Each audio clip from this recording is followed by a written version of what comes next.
এই বছরের night of চ্যাম্পিয়নের জন্য ডাব্লিউডাব্লিউই ছয়টি ম্যাচ কনফার্ম করেছে, যেটা অনুষ্ঠিত হতে চলেছে আগামী 27শে জুন, যেটা তোমরা বাংলাদেশ সময় রাত 11টা থেকে দেখতে পারবে। আর ভারতীয় সময় অর্থাৎ আরো আধা ঘন্টা আগে 10টা 30 মিনিটে তোমরা দেখতে পাবে। তো এই ভিডিওটিতে আমরা নাইট অফ চ্যাম্পিয়নের শেষ 6টি ম্যাচখানা নিয়ে আমরা প্রেডিকশনে আলোচনা করব। এটা শুধুমাত্র প্রেডিকশন, তাই সিরিয়াসলি নেওয়ার কিছু নেই। প্রেডিকশন মিলতে পারে, নাও মিলতে পারে, তারপরও আমার ধারণার উপর বেস করে যেটা মনে হয় ওইটা তোমাদেরকে দিব। সুতরাং ভিডিওটি সম্পূর্ণ দেখো, স্কিপ করো না, কারণ তোমরা দেখছো রেসলিং অঙ্গন। তো প্রথমেই কথা বলে নেওয়া যাক নাইট অফ চ্যাম্পিয়নের জন্য এবার প্রথমবারের মতো যেহেতু ইউনাইটেড স্টেটস উমেন্স চ্যাম্পিয়নশিপের জন্য ম্যাচটি আয়োজিত হতে চলেছে আমাদের টিফির সাথে জেক কার্কি। তো দেখো, সোজা কথা যদি ম্যাচটার ভিতরে আসি, আমি জানি না ডাব্লিউডাব্লিউই কি বেস করে এই ম্যাচটা কনফার্ম করলো। কেননা বর্তমান সময়ে আমরা দেখতে পাচ্ছি জেড কার্গিলের সাথে সবচেয়ে বেশি এবং সবচেয়ে ভালো যে ফিউডটা চলতেছে সেখানে আমাদের শার্লেট ফ্লেয়ার অর্থাৎ কুইনের সাথে, যেখানে শার্লেট ফ্লেয়ার জেড কার্গিলের অ্যাটাকের কারণে সে তার সেমিফাইনাল ম্যাচটি হেরে গেছে লিভ মর্গানের কাছে। কিন্তু ডাব্লিউডাব্লিউই চাইলে তাদের মধ্যকার কোনো একটা ম্যাচ বা যে কোনো একটা ফিউডের মাধ্যমে ম্যাচ কনফার্ম করতে পারতো, কিন্তু তা না করে হুট করে মাঝখানে টিফির সাথে একটা ম্যাচ কনফার্ম করে দিল। এখন দেখো, টিফি বর্তমানে একটা মোটামুটি খুব ভালো না হলেও মোটামুটি একটা ভালো টাইটেল রান আমাদের উপহার দিচ্ছে, কিন্তু আমাদের রেসেলমেনিয়াতে শেষ হয়েছে Z Kargil women's title run অর্থাৎ ওয়ার্ল্ড হেভিওয়েট চ্যাম্পিয়নশিপ, সেটা সে আমাদের রিয়ার বিপরীত আছে হেরে গিয়েছে। এখন জেড কার্গিলের টাইটেল রানটা ছিল সবচেয়ে বাজে একটা টাইটেল রান, যেখানে সকলে তার টাইটেল রানের বেশ বাজে একটা রিভিউ দিয়েছে। তাই ডাব্লিউডাব্লিউই আবারও চাই মানে জেড কার্গিলের মাধ্যমে কোনো একটা টাইটেল রানকে আবার একটা বাজে টাইটেল রানে পরিণত করতে। তাই আমার কাছে সোজা মনে হয় এই ম্যাচটা আমাদের টিফির জেতা উচিত, এবং জেড কার্গিল কোনো না কোনো কারণে এই ম্যাচটিতে আমাদের টিফির সাথে পেরে উঠবে না, অর্থাৎ এই ম্যাচে আমার প্রেডিকশন হচ্ছে আমাদের টিফানি স্টেশনের সাথে। Next match men's United States চ্যাম্পিয়নশিপের জন্য, যেখানে আমাদের ক্রিক উইলিয়ামস মুখোমুখি হবে রিকি সেন্সের সাথে। হ্যাঁ, রিকি সেন্স যদিও কার্মেলো হাইসকে হারিয়ে নাম্বার 1 কন্টেন্ডার হয়ে গিয়েছে, কিন্তু তারপরও এই মুহূর্তে যেখানে সে ক্রিক উইলিয়ামস মুখোমুখি হচ্ছে ফর ইউনাইটেড স্টেটস চ্যাম্পিয়নশিপ, আমাদের কি মনে হয় যেখানে ডাব্লিউডাব্লিউই বর্তমানে আমাদের ক্রিক উইলিয়ামসকে তাদের ফিউচারের বিগেস্ট স্টার ভাবছে। তোমরা সকলে জানো ডন Breakker, ruler Oba Femi and Trick Williams, also Carmelo Hayes and জেমনি মাসি, 5জনকে নেক্সট ফিউচার বিগ টিম ভাবা হচ্ছে। আর যেখানে বর্তমানে ক্রিক উইলিয়ামস একটা ভালো একটা অডিয়েন্সের কাছ থেকে একটা পপ আপ পাচ্ছে, সে ভালো একটা সাপোর্টও পাচ্ছে, এই মুহূর্তে তার থেকে টাইটেল হারানোর কোনো সম্ভাবনাই দেখছে। তারপর ডাব্লিউডাব্লিউতে নেভার সেম একটা কথা আছে, কিন্তু যদি প্রেডিকশনের কথা বলা হয় এই ম্যাচে আমার কাছে মনে হয় ক্রিক উইলিয়ামস রিকি সেন্সকে হারাতে চলেছে এবং সে তার রিটেন করতে চলেছে United states championship for night of champions. এরপরে কথা বলে না যে একটা বিগ ম্যাচ যেটা হতে চলেছে একটা steel cage match between Seth freaking Rollins and Bron Breakker. এবার দেখো, এই ম্যাচটা একটা সেরা একটা ম্যাচ হতে চলেছে নাইট অফ চ্যাম্পিয়নের জন্য, কেননা এই ম্যাচে আমাদের সেথ ফ্রিকিং হয়ে যে তার রিং পাওয়ার বা তার রিং স্কিল কিরকম সেটা তোমরা সকলেই জানো। অপরদিকে রয়েছে পাওয়ার হাউস বন বেকার। এখন যদি আমরা এই ম্যাচের রেজাল্টের দিকে আসি, এদের মধ্যকার ফিউডটা লম্বা একটা সময় ধরে চলে আসতেছে। আমরা গত বছর শেষের দিক থেকে আমরা দেখতে পারতেছি ভিজনের সাথে একটা স্টোরি লাইন চলছেই সিথফিকি হলিসে। এটা রেসেলমেনিয়াতে বন বেকারের সাথে একটা ম্যাচ হওয়ার কথা ছিল, কিন্তু পরবর্তীতে সে ইনজুরিতে পড়ে যাওয়ার কারণে সেই ম্যাচটা আমরা দেখতে পাইনি। কিন্তু তারপর রেসেলমেনিয়ার পর থেকেই সিথফিকি হলিসের সাথে কন্টিনিউয়াস বন বেকারের ম্যাচ হচ্ছে বা তার সাথে ফিউড চলতেছে। ইতিমধ্যে 2টা ম্যাচ আমরা দেখে ফেলেছি, যেখানে একটাতে জিতেছে অর্থাৎ প্রথম ম্যাচে জিতেছে বন বেকার, এবং সেকেন্ড ম্যাচে যেটা রয়্যাল মেইন ইভেন্টে হয়েছে সেখানে জিতেছে আমাদের সিথফিকি রলিন্স। এবার দেখো, যদি 3 নম্বর ম্যাচের দিকে আমরা ফোকাস করি, এই ম্যাচে কে জিততে পারে?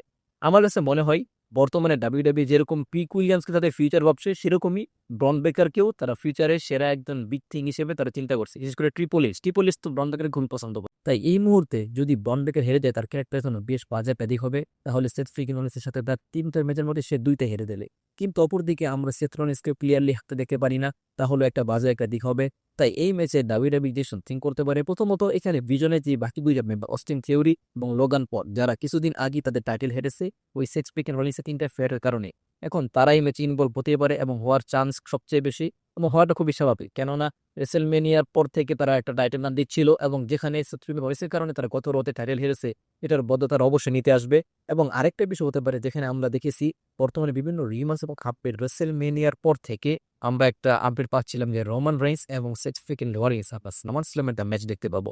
তাই রোমানেস যেহেতু জেকো ফাতুদো বলেছে কিনছে, এখানে হয়তো আমরা জেকো ফাতুকেও আমরা দেখতে পারি। জেকো ফাটু হয়তো এসে এটা সেথ ফ্রিকিং রলিন্সকে অ্যাটাক করবে, এবং সেটা পরোক্ষভাবে বং বেকারের জেতার জন্য হেল্প হবে। তাই ডাব্লিউডাব্লিউ এই ম্যাচে হয়তো ক্লিনলি সেথ ফ্রিকিং রলিন্সকে না হারালে বং বেকার এই ম্যাচ জিতে যাবে, এবং সেটা কোনো না কোনোভাবে যেভাবে হোক, ক্লিনলি না হলে চিকিং করে হোক বা যেভাবে হোক, ম্যাচ শেষে আমরা দেখবো এই ম্যাচের উইনার ব্রন ব্রেকার। এরপরে কথা বলে নেওয়া যাক ডাব্লিউডাব্লিউই আনডিসপিউটেড টাইটেলের জন্য ট্রিপল থ্রেট ম্যাচ, যেটা হতে চলেছে আমাদের American nightmare Cody Rhodes versus the ring general Gunther এবং আমাদের স্যালিজে। এবার দেখো, আমরা এর আগেও দেখেছি গুন্থার ওরিওসের কাছ থেকে টাইটেলটি নেওয়ার জন্য অনেক চেষ্টা করেছে, বিভিন্ন সময় বিভিন্ন কারণে বা বিভিন্ন একটা প্রবলেম ফেস করে সে নিতে পারেনি। হয়তো কারো ইন্টারফেয়ারের মাধ্যমে বা তার রেফারি তার সাথে অন্যায় করেছে বা যে কোনো একটা অজুহাত গুন্থার দিক না কেন, কিন্তু আমরা সকলে জানি কোডি রোডসকে বর্তমানে কি পুলিশ কিরকম ভাবে ভালোবাসে আর কোডি রোডসকে কি পুলিশ কিরকম ভাবে পুশ আপ করে, তাই এখানে নতুন করে বলার কিছু নেই। কিন্তু যদি এই ম্যাচে গেসাল্টের দিকে বলা হয়, এই ম্যাচে ডাব্লিউডাব্লিউ চাইলে রুন জেনারেল গুন, এই ম্যাচে ডাব্লিউডাব্লিউ চাইলে গুন্থারকে জিতিয়ে সামনে রোমান রেইন্স বনাম গুন্থারের একটা ম্যাচ ক্রাউন জুয়েলে করতে পারে, আবার স্যামি জেনকে জিতিয়ে তাদের মধ্যে একটা ম্যাচ করতে পারে। কিন্তু স্যামি জেনকে যদি জিতায় তাহলে আমাদের জে উসো বা ওদিকে ডোলার ওক অফ ফেমি যদি জিতে, অর্থাৎ সে যদি কিং হয়, তাহলে স্যামি জেনের সাথে একটা ম্যাচ নিয়ে সামারস্ল্যাম নিশ্চয় পারছো, সেরকম একটা বিগ ম্যাচটা। আর সামারস্ল্যাম যদি এই বছর প্রথমবারের মতো 2 নাইটে হতে চলেছে, এই ডাব্লিউডাব্লিউ অবশ্যই চাইবে এই প্রথমবারের মতো 2 নাইটে সামারস্ল্যামকে তারা মেমোরেবল করে রাখতে, তাই স্যামি জেনকে জেতানোর কোনো প্রশ্ন আসে না। কিন্তু চাইলে গুনখানকে জেতাতে পারে। আর যদি আমার কথা বলা হয়, আমার কাছে কি মনে হয়, সোজা কথায় দেখো, কোডি রোডস বর্তমানে যেরকম বুকিং পাচ্ছে, এই ম্যাচে কোডি রোডসেরই টাইটেল রিটার্ন করার সম্ভাবনা সবচেয়ে বেশি, যে পন্থেন বা স্যামিদের কারোরই ম্যান্টিতার সম্ভাবনা খুবই ক্ষীণ। তবে কোডি রোডসের স্যামি জেনকে বিন করে ম্যাচটি জিততে পারে, যেটা সম্ভাবনা আমার কাছে সবচেয়ে বেশি মনে হচ্ছে। তারপরও সেটা আমরা ম্যাচের মধ্যে দেখতে পাবো। তবে যদি আমার প্রেডিকশনের কথা বলা হয়ে থাকে, এই ম্যাচে সবচেয়ে বেশি সম্ভাবনা রয়েছে কোডি রোডসের ম্যাচ জেতা। তবে রেন্ডি অর্টন যদি এই ম্যাচে ইন্টারফেয়ার করে, সেটাও একটা সুন্দর একটা দিক হতে পারে ম্যাচের শেষে বা ম্যাচের মধ্যে। রেন্ডি অর্টন যদি ইন্টারফেয়ার করে, সেটাও একটা ইন্টারেস্টিং ফ্যাক্ট হবে। তবে আমি চাই যদি কোডি রোডসের কাছ থেকে কেউ টাইটেল নেই, সেটা একমাত্র আমাদের বাইপারি ডিজার্ভ করে, কেননা 15 টাইম চ্যাম্পিয়নশিপ দেখার জন্য আমি সেই রেসেল মেনিয়া থেকে ওয়েট করছি। হয়তো রেসেল মেনিয়াতে হয়ে যেত, কিন্তু জানি না কি বলেছে মাথায় কি হয়েছিল, রেসেল মেনিয়াতে সে আবার কোডিকে কুশাপ করে কোডিক ম্যাচটা জিতিয়ে দিল, যেখানে রেন্ডি অর্টন ক্লাউডদের মধ্যে থেকে সেরা একটা সাপোর্ট পাচ্ছিল, দারুণ পপ আপ পাচ্ছিল, অনলাইন অফলাইন সব জায়গা থেকে সবাই তাকে সাপোর্ট করছিল, কিন্তু তারপরেও ডাব্লিউডাব্লিউ সেই কোডি রোডসের দিকে ঝুঁকেছে। তো যাই হোক, এই ম্যাচে আমার রেজাল্ট প্রেডিকশন থাকবে আমাদের কোডি রোডসের পক্ষে। এরপরে কথা বলে না যে কুইন অফ দ্য রিং টুর্নামেন্টের ফাইনাল, অর্থাৎ আমাদের কে হবে কুইন, এই ম্যাচ নির্ধারণী, যেখানে আমাদের ওমেন্স চ্যাম্পিয়ন লিভ মর্গ মুখোমুখি হবে ইউএসকে এর বিপক্ষে। এখন দেখো, তোমরা হয়তো ভাবতে পারো যে এই ম্যাচে যেহেতু লিভ মর্গান আমাদের একজন চ্যাম্পিয়ন রয়েছে, সে আবার ফাইনাল এসেছে, এই ম্যাচে ইউএসকে জেতার সম্ভাবনা বেশি। কিন্তু এখানে ট্রিপল মাইন্ড গেম খেলতে পারে, সে আবার লিভ মর্গানকে জিতিয়ে দিতে পারে। কেননা লিভ মর্গান যেরকমভাবে ডমিনেট করে এসেছে এই মুহূর্তে, সেখানে লিভ মর্গানকে জিতে দিলেও আমরা অবাক হওয়ার কিছু দেখবো না। তবে যদি আমার কথা বলা হয়, এইখানে ইউএসকে এই ম্যাচটি জিততে পারে, কেননা এখানে আমরা বর্তমানে বিভিন্ন রিপোর্ট পাচ্ছি, যদিও সেগুলো রিউমার, এখনো সেরকম কনফার্ম কোনো রিপোর্ট না। আমাদের যে স্টিফানি ম্যাকওয়্যার সে ব্যাক করে, আমাদের যে স্টিফানি ব্যাকওয়্যার সে যদি ব্যাক করে, সে ব্যাক করে আমাদের লিপ মোডারকে অ্যাটাক করতে পারে এবং তার ইন্টারফেয়ার কারণে লিপ মোডার এই ম্যাচে হেরে যেতে পারে। এটা সবচেয়ে বেশি একটা দেখাচ্ছে। তাহলে আমরা সামার স্ল্যামে হয়তো এদের মধ্যে একটা বি ম্যাচ দেখতে পাবো। আর অপর দিকে ইউএসকে যদি ম্যাচ জিতে, অনেকে হয়তো ভাবতে পারবো যে আমাদের লিপ মর্গানকে সে চ্যালেঞ্জ করবে, কিন্তু না। যদি ইউএসকে ম্যাচ জিতে, সেখানে ডাব্লিউডাব্লিউই ভিতরকার ইন্টারনাল একটা তথ্য বলছে, সেখানে তারা তাদের বেস্ট ফ্রেন্ড অর্থাৎ ইউএসকে এবং রিয়া রিপির মধ্যকার ম্যাচ সামার স্ল্যামে তারা দেখতে চলেছে এবং সেটাই তারা করতে চায়। এটা দেখা ইন্টারেস্টিং হবে। তবে এই ম্যাচের যদি রেজাল্ট প্রেডিকশনের কথা বলা হয়, লিভ মর্গান যদি ইউএসকের পক্ষে ম্যাচ জেতা আমার কাছে মনে হচ্ছে একটু বেশি সম্ভাবনা রয়েছে, তাই আমার প্রেডিকশন থাকবে দ্য জাপানিজ ইউএসকার পক্ষে। এরপর কথা বলে নেওয়া যাক কিং অফ দ্য রিং টুর্নামেন্টের ফাইনাল, অর্থাৎ ও স্কনা king the ruler versus Jey Uso দের মধ্যকার ম্যাচ। এবার দেখো, যদি এদের মধ্যকার ম্যাচের কথা বলা হয়, আমাদের জে উসো সেমিফাইনাল জেভনিমাসকে হারিয়ে এসেছে, অপরদিকে দ্য রুলার আমাদের ডমিনিক মিস্টেরিকে হারিয়ে এসেছে। দুজনই পুরো হোল ইয়ার, দুজনই পুরো হোল টাইমে তারা দারুণভাবে ডমিনেট করেই ফাইনালে এসেছে। এখন যদি বলা হয় ফাইনালে কে জিতবে, তোমরা দেখো বর্তমানে ওবাফেমি আছে একটা ডিস্ট্রাকটিভ মোড, অপরদিকে জেউসো সেও একটা দারুণ ফর্মে রয়েছে, ইনফর্ম বলা যায়।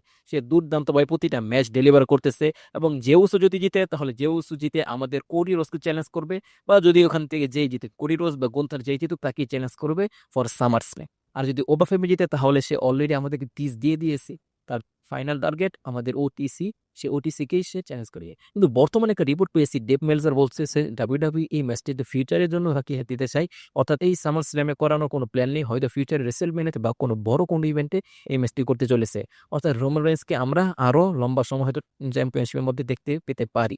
তবে দেখো, এখন জেউসো যদি ম্যাচটি জিতে, তাহলে সে তো কোরিওসকে চ্যালেঞ্জ করবে, আর যদি ওবাফেমি জিতে, তাহলে সে রোমানসকে চ্যালেঞ্জ করবে। কিন্তু অপর দিকে যদি জেউসো না জিতে, তাহলে আমরা কোডি রোডসের মধ্যকার একটা ম্যাচ দেখতে পেতে পারি র্যান্ডি অর্টনের সাথে। কিন্তু এবার যদি ওবাফেমি হারে জেউসের সাথে, তাহলে বিষয়টা খারাপ দেখা যায়। কিন্তু তোমাদের কাছে একটা বিষয় বলে রাখতে চাই, আরে বাহ, ভিডিওতে কতবার কিন্তু বলে দিলাম। তো যাই হোক, এবার দেখো যদি এখানে আমরা ব্রক লেসনার একটা ইন্টারফেস দেখতে পেতে পারি তাহলে কিন্তু বিষয়টা একদম সেরা একটা বিষয় হবে। কারণ তোমরা সকলেই জানো এই যেখানে আমাদের Oba Femi King of the Ring টুর্নামেন্টের প্রত্যেকটা ম্যাচ জিতে বাকি যে অপোনেন্টকে ডিস্ট্রয় করে সে ম্যাচ শেষে বাইক নিয়ে ব্রক লেসনারকে মেনশন করে বিভিন্ন কথা বলেছে, তাকে ছোট করা ট্রাই করেছে এবং সে বারবার ব্রক লেসনারকে ম্যাচে আসার জন্য সে আমন্ত্রণ জানিয়েছে। হয়তো ওদের কি মনে হয় না ডাব্লিউডাব্লিউ এগুলো কোনো কারণ ছাড়াই করেছে? উইদাউট এনি ইন্টেনশন এই কাজগুলো তো করা কোনো মানে হয় না। আমরা ব্রক লেসনারের এই ম্যাচে একটা ইন্টারফেয়ার দেখার হিউজ একটা সম্ভাবনা রয়েছে। কেননা প্রথমত এটা হতে চলেছে সৌদি আরবিয়া থেকে, আর সৌদি আরবিয়াতে ডাব্লিউডাব্লিউ অলওয়েজ ব্রক লেসনার গোলবারদেরকে সবসময় তারা সেখানে ইউজ করতো। তাই তো এখানে ব্রক লেসনার আসার সম্ভাবনা রয়েছে, আর ব্রক লেসনারের ইন্টারফেয়ার হলে ওভারফেমি ম্যাচটি হেরতে চলেছে আমাদের জেউসের কাছে। কিন্তু যদি এখানে ব্রক লেসনার একেবারেই না আসে, অর্থাৎ যদি এরকম প্ল্যান চেঞ্জ হয়ে যায় তাহলে এই ম্যাচে জেউসের জেতার কোনো চান্স নেই। কেননা ডিস্ট্রাকটিভ মোডে থাকা আমাদের দ্য রুলার এই ভয়ানক এই দানবকে জেউস কখনো একা হারাতে পারবে না। তবে এছাড়াও এখানে আরো কিছু বিষয় ফ্যাক্টর রয়েছে। এখানে বাদলানি ইনভলভ, সোলো সিগুয়া যদি আসে জেউসকে ডিস্ট্রাক্ট করার জন্য কিন্তু সেটা হিতে বিপরীতে ওভারফেমের বিপক্ষেই কাজ করে গেল। সেটা ফায়দা নেই, জেউস ম্যাচ জিতে যেতে পারে, আবার জেকো ফাটুও আসতে পারে হেল্প করার জন্য। তো সেগুলো পরের বিষয়, কিন্তু সবচেয়ে যেটা বেশি সম্ভাবনা রয়েছে এই ম্যাচে ব্রক লেসনার ইনভলভ হওয়ার। আর ব্রক লেসনার যদি এই ম্যাচে আসে তাহলে জেউস ওর ম্যাচে দেওয়ার সম্ভাবনা সবচেয়ে বেশি। ওভারফেমি ম্যাচটি হাতে চলেছে, যার ফলে পরবর্তীতে আমরা সামার স্ল্যামের জন্য ব্রক লেসনার কোনো ওভারফেমির পার কি, যার ফলে আমরা পরবর্তীতে SummerSlam Brock Lesnar versus ওভারফেমির পার 3 ম্যাচটি দেখতে পাবো, যেটা দেখার জন্য মানুষের, যার ফলে পরবর্তীতে আমরা সামার স্ল্যামের এবং ব্রক লেসনার বা ফেমির পার্ট 3 দেখতে পাবো, যেটা দেখার জন্য সকলেই মুখিয়ে রয়েছে। কেননা ডাব্লিউডাব্লিউর প্লেয়ার এদের মতো 3টা ম্যাচ অনুষ্ঠিত করা হবে। এই কারণেই ক্ল্যাশিং ইতালিতে আমরা ওভারফেমির ম্যাচটি দেখেছিলাম যেখানে ব্রক লেসনার তাকে ডিস্ট্রয় করেছে। এটা সামার স্ল্যাম একটা বিগেস্ট ম্যাচ এদের মধ্যকার হতেই পারে। কিন্তু যদি জেউসও জিতলে এখানেও একটা মিস্টি হিসেবে কাজ করতে পারে, ডাব্লিউডাব্লিউ রোমান রেইন্সকে চ্যালেঞ্জ করতে পারে। কিন্তু যেটা সম্ভাবনা আমার কাছে খুবই কম মনে হয়েছে। যদিও অনেকে বলতেছে বর্তমানে যে রোমান রেইন্সকে ডাব্লিউডাব্লিউ, যদিও বর্তমানে অনেকেই বলতেছে যে জেউসও জিতে হয়তো রোমানের সাথে চিক করে রোমানকে চ্যালেঞ্জ করে দিতে পারে, কিন্তু আমার কাছে যেটা সম্ভাবনা খুবই মনে হয়। তোমাদের কাছে কি মনে হয় সেটা কমেন্টে জানিয়ে দিও। কিন্তু জেউসও জিতলে কোরি রোডসের দিকেই যাবে।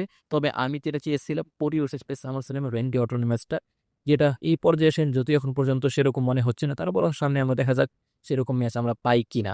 আর রোমানেসের জন্য কি হবে, ডাব্লিউডাব্লিউ রোমানেসের জন্য প্ল্যান করে রেখেছে। সেখানে আমাদের সেট ফ্রিক রাইস ভার্সেস দি OTC match WWE already plan করে রেখেছে। বিতর্কার তথ্য অনুযায়ী এটা এখন পর্যন্ত প্ল্যান। পরবর্তীতে প্ল্যান চেঞ্জ হলে হতে পারে, কিন্তু সামার স্ল্যামের নাইট টুর জন্য biggest match Roman রাইন্স versus set freak Royals, এই ম্যাচটা হলে আসলে সেরা একটা ম্যাচ। কারণ তোমরা সকলেই জানো রেসলম্যানিয়া ওয়ার্দি ম্যাচ, যেটা তোমাদেরকে আমি পূর্বের ভিডিওগুলোতে বলেছি। তাই ডাব্লিউডাব্লিউ বর্তমানে এই ম্যাচটার দিকে বেশি করে যাচ্ছি। তো এই ছিল ওভারঅল বিষয়। আমার প্রেডিকশনগুলো যেগুলো মিলতেও পারে আবার নাও মিলতে পারে। তবে তোমাদের কাছে কি মনে হয় কে জিততে চলেছে, কে হতে চলেছে আমাদের কুইন অফ দ্য নাইট, কে হতে চলেছে আমাদের কিং অফ দ্য নাইট? এটা কমেন্টে জানিয়ে দিতে পারো। তোমাদের প্রত্যেকটা ম্যাচের প্রেডিকশন কমেন্টে জানিয়ে দিতে পারো। এই ছিল ওভারঅল আমার প্রেডিকশন। সো ভিডিওটি ভালো লাগলে লাইক করো, চ্যানেল নতুন হলে চ্যানেলটিকে সাবস্ক্রাইব করে রাখো। Thanks for watching.